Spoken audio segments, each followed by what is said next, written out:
While I was in surgery after a work accident, my wife changed the deed on our house. He won't survive anyway, she told the lawyer. I woke up to an empty room and an eviction notice.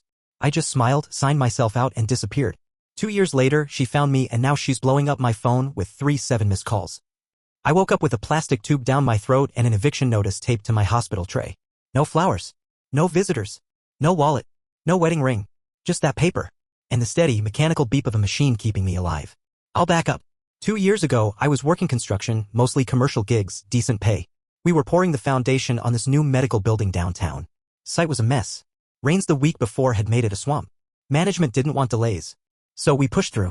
Steel rebar, uneven scaffolding, soaked plywood. One wrong step. That's all it took. I don't remember the fall, just black. Woke up 2 days later in ICU. Spinal injury. Collapsed lung. Fractured ribs. Shattered wrist. The surgeon told me later I was touch and go the first night. No one expected me to pull through. Apparently, neither did my wife. I found out through a nurse she let it slip. While I was under the knife, barely clinging to life, my wife, let's call her Erica, had met with a lawyer. Had the deed to our house transferred into her name alone. Claimed I'd verbally agreed before the accident.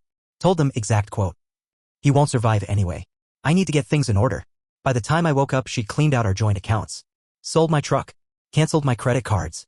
And left a goddamn eviction notice in my hospital room. The nurses were horrified. One of them called my brother. He showed up raging. But Erica? Gone. Moved out. Changed her number. Blocked my entire family.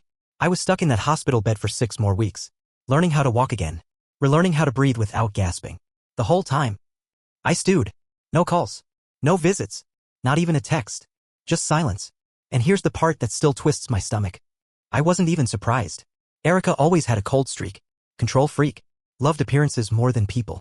But I'd never thought she'd go this far. I smiled when the discharge papers came through. Signed myself out early. Didn't tell anyone. Vanished. I spent the next 2 years off the grid. Cash jobs. Rented a room under a fake name. Physio through a buddy who owed me one. Worked my ass off rebuilding what she took. Meanwhile, Erica lived it up. Sold the house. Bought herself a new one. New car. New boyfriend, rich this time. I heard bits and pieces through the grapevine. People can't resist gossip. And me? I kept quiet. Learned patience. I worked my way back. Quiet revenge. Legal angles. I'm not stupid. I started tracking everything she'd done. The fraudulent transfer. The forged signatures. The financial abuse. By year 2, I had a fat folder. Evidence. Receipts. Statements. And a lawyer. A real shark. Pro bono guy knew my story through a mutual friend. Said it was one of the worst cases of marital fraud he'd seen. We filed everything 6 months ago. Quietly. Strategically. And then, last week, I moved into a new place. No forwarding address. New bank. New phone. Thought I was safe. Then the calls started.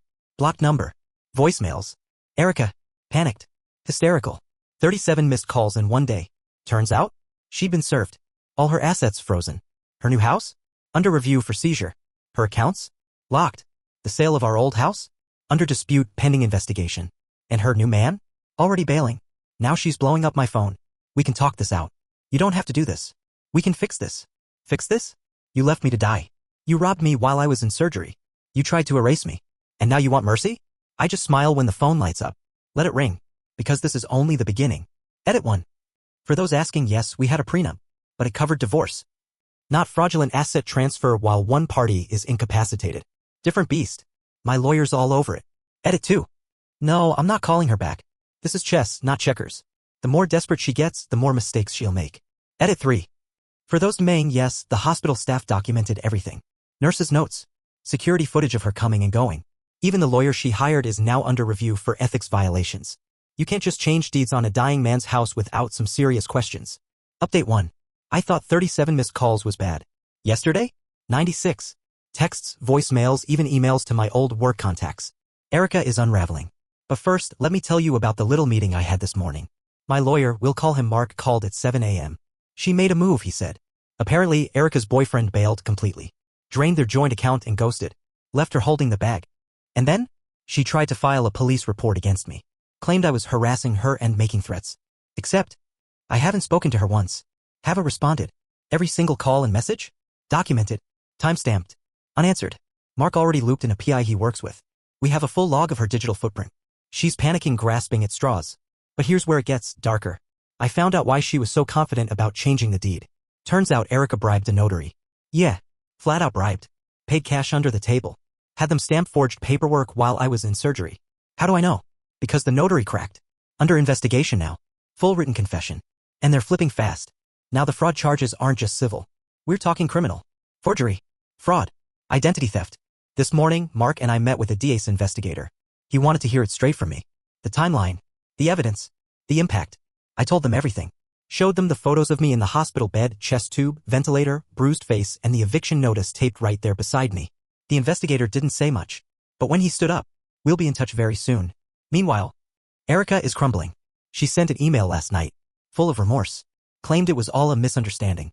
Said she was under stress and didn't think I'd wake up. Didn't think I'd wake up? Let that sink in. Then, the kicker, she asked if I'd be willing to settle privately so we can both move on. She even offered $20,000 as a gesture. $20,000. For my house. My life. My dignity. For leaving me to rot while she cashed me out. I laughed so hard I choked on my coffee. Mark's exact words? Perfect. We'll include that in evidence. Shows consciousness of guilt. And here's the cherry on top. The lawyer she hired back then? Under ethics review. Facing possible disbarment. His own firm is distancing fast. So here's where we stand. Fraud case is moving to criminal court. Civil suit is locked and loaded. Financial damages are gonna be massive. Erica's assets frozen. Her reputation? Sinking. Her social circle? Jumping ship. Me? Sitting in my new place. Watching this unfold. Not lifting a finger. She doesn't know this yet. But 2 more people are about to testify. One of the nurses, the one who tipped me off, is giving a statement. My brother, who witnessed the aftermath, is doing the same. And there's one more piece coming soon. Hospital security footage. Of Erica entering my room, placing that eviction notice, and leaving with my wallet. She thought I'd die. She thought she'd walk away clean. She thought wrong. Edit 1. Yes, this is going to trial. No backdoor deals. No settlements. She wanted this fight. She's going to get it in full view. Edit 2. To the few DMs asking if I still love her deep down. Are you kidding me? There's nothing but ice where that part used to be. Edit 3. Next hearing date is being scheduled now. We'll update when I have it. In the meantime, letting the phone ring. Watching the panic spread. Waiting for the next domino. Update 2. This will probably be long. Buckle up. Because this week, the house of cards started to collapse. And I got a front row seat. First bombshell, the DA is pressing charges. Official now. Forgery. Fraudulent conveyance. Identity theft. Attempted grand larceny. All felony counts. Erica's lawyer, the new one, her first bailed, got the letter 2 days ago. And guess what? Erica skipped her first scheduled interview with the DA. Her lawyer claims she's too emotionally distressed to attend. Translation? She's spiraling. Second bombshell, the video surfaced. Remember I mentioned the hospital had security footage? It's worse than I thought. There's clear footage of Erica. Entering my ICU room late at night. Taking my wedding ring off my finger. Rifling through my personal effects drawer. Walking out with my wallet. And yep, taping that eviction notice to my tray. Crystal clear. Timestamped. Chain of custody verified. It was presented to the DA this morning. Their investigator called Mark, my lawyer, after watching it.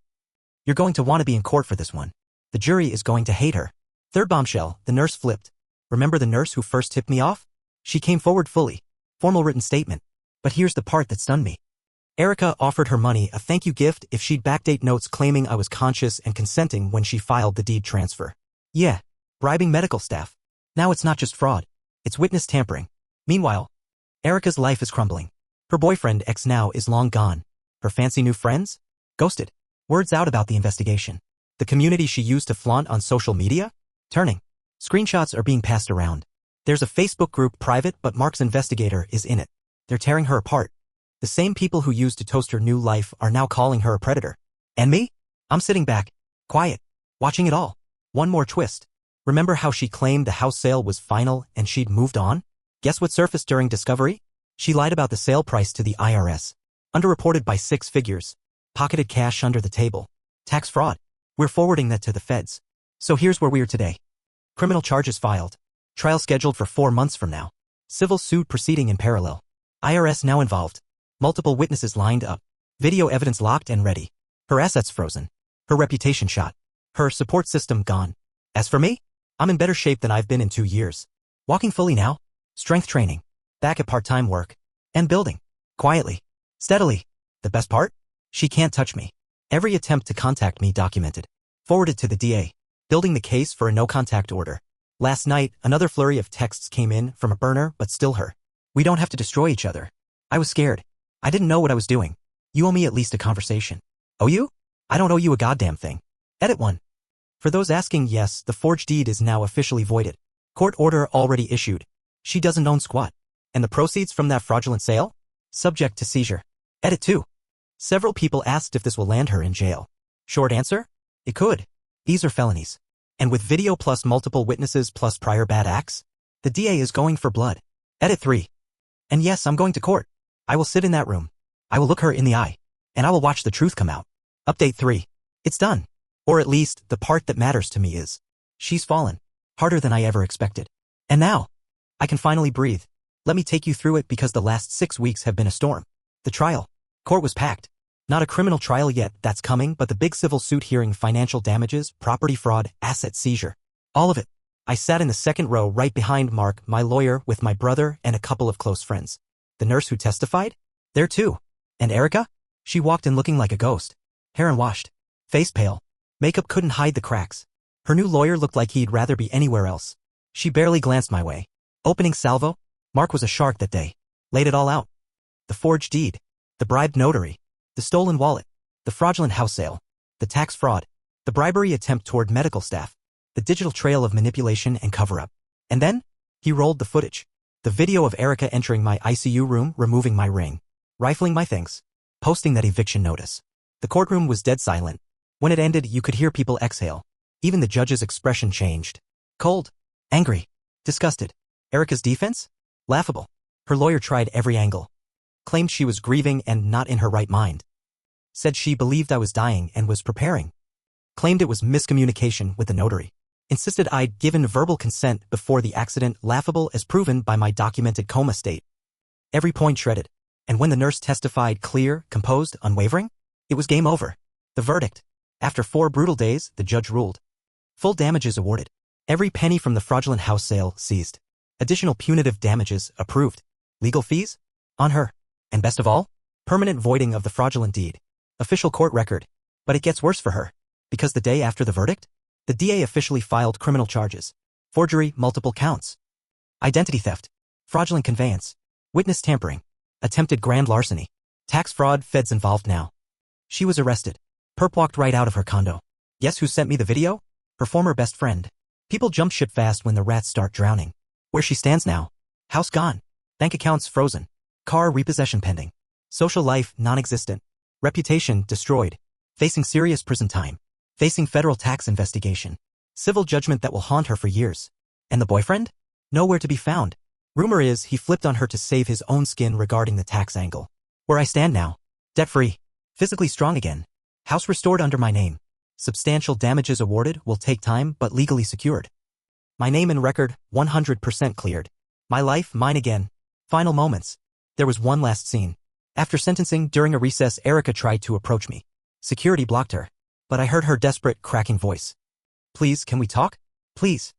I never meant, please. I looked at her once. And then walked away. No words. Because some things don't deserve closure.